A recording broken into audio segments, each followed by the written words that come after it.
Hello everyone and welcome to today's Read Aloud. We are reading chapter 6 of Kitty and the Moonlight Rescue. Now I have to tell you, this is the last chapter in the book, but I went ahead and ordered the other two books in this series, so hopefully they will come soon and we can get started on our next book together. So let's start today's chapter. When Kitty woke up the next morning, her mom was pushing the hair out of her face. She sat bolt upright, puzzled to find herself on the window seat and not in bed. Then she remembered everything that had happened the night before.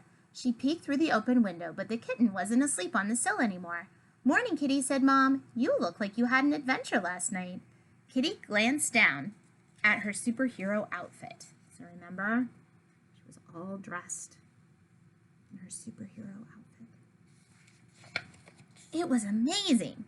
"A cat named Figaro came here looking for you. It was an emergency, so I went to help instead. Shall I make us some breakfast, and then you can tell me all about it," said Mom. "Ooh, yes, please. But," Kitty peered outside, frowning, "can you see a little ginger kitten? When I went to sleep, he was right here on the windowsill."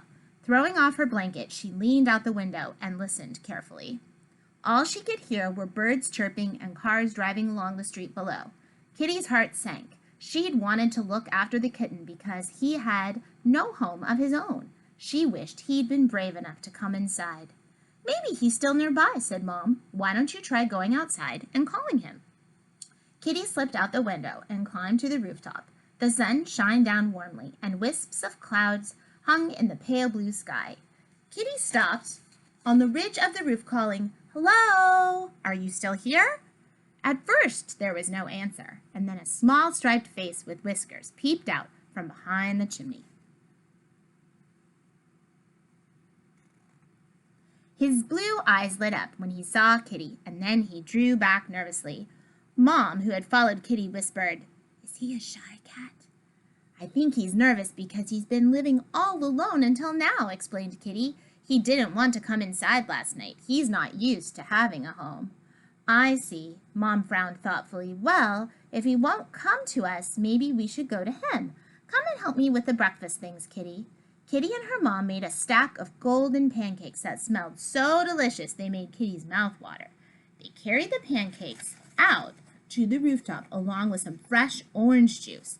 They also brought out some fresh fish in case the kitten was hungry. They spread Kitty's blanket on a small flat area of the roof near the chimney. So it looks like they made a little breakfast picnic.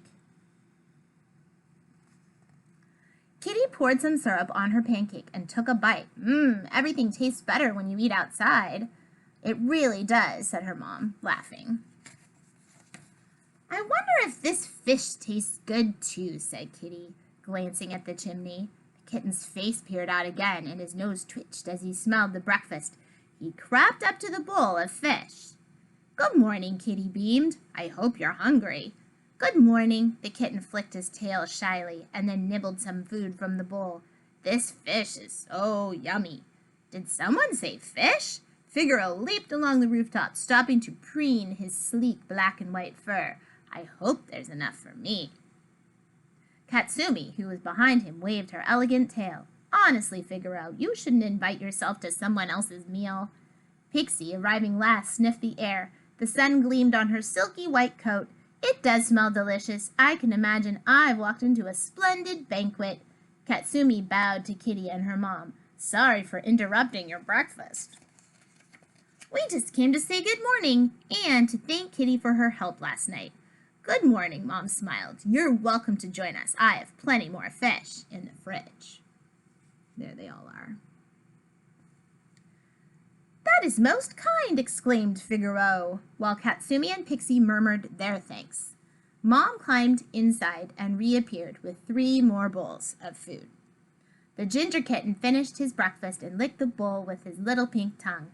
That was delicious. He crept over to Kitty and curled up in her lap. Kitty smiled and stroked his fur gently. "Good morning." Dad lifted Max onto the rooftop. "Do I smell pancakes?" Oh my goodness, look at this. Full rooftop party now.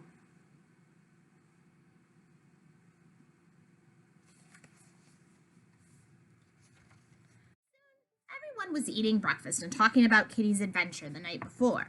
Figaro reminded them all that it had been his idea to fetch Kitty in the first place. I was certain Kitty's cat-like superpowers would be just what we needed, he told everyone. Kitty blushed. I didn't think I could do it, but it got easier the more I tried. I'm very proud of you, Kitty, Mom beamed at her before turning to the kitten. And maybe you'd like to come live with us. We have plenty of room here, and we'd love you to stay.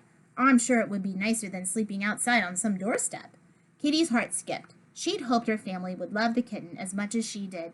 She held her breath, waiting for him to reply. You really want me to stay? He looked from Mom to Kitty. Not just for one day, but forever? Yes, please do.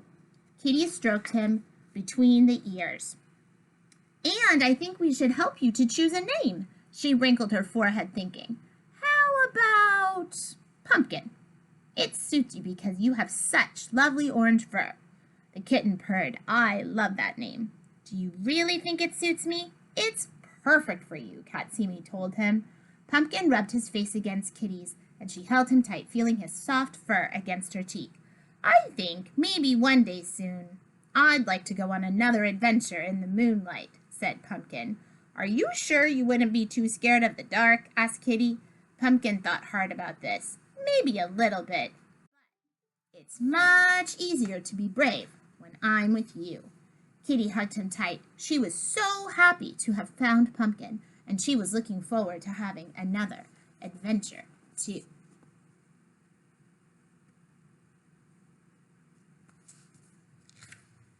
Now, the back of this book, the author has written super facts about cats right here. Here's super fact number 1. Super speed. Have you ever seen a cat make a quick escape from a dog? If so, you know they can move really fast, up to 30 miles per hour. They also have super hearing.